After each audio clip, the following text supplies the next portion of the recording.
Now that It Chapter 2 is out in cinemas, it's time to get spoilery. If you haven't seen the film yet, stop watching and go and watch our spoiler-free review instead.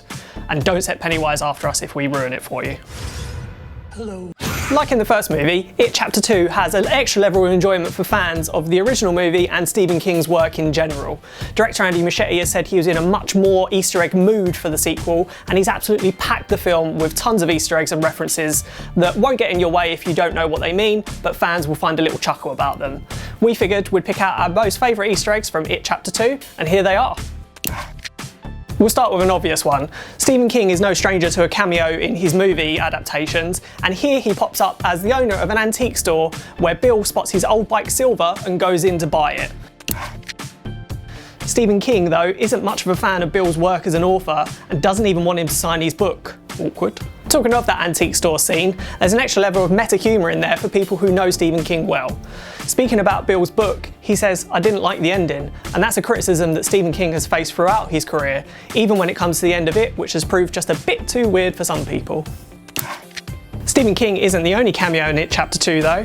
Keep an eye out in the background of the pharmacy store when Eddie goes to revisit his past, because you'll see none other than director Andy Muschietti browsing the aisles. And when we first meet Bill when he's on the set of the movie adaptation of his book, we see that the director of the film is none other than real-life film director Peter Bogdanovich playing Peter the director. So is he playing himself or a fictionalised version of himself? We don't really know.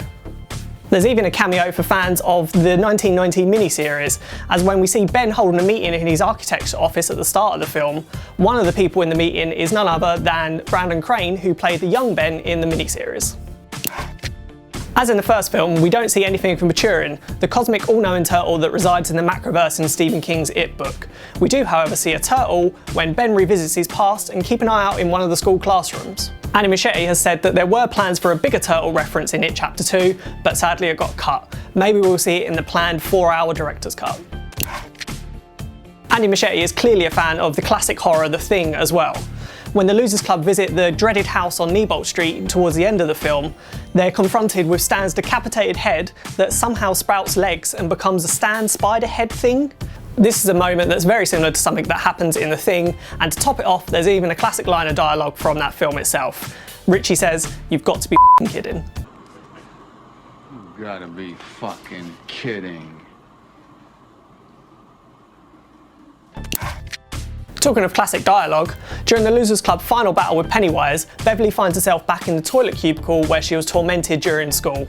Several people are trying to break in. One of them is the bully Henry Bowers, who even says, "Here's Johnny," which you of course recognise from The Shining.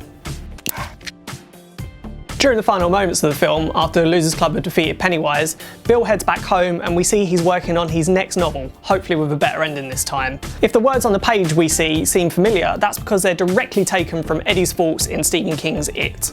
Maybe there aren't any such things as good friends or bad friends. No good friends, no bad friends, only people you want, need to be with, people who build their houses in your heart.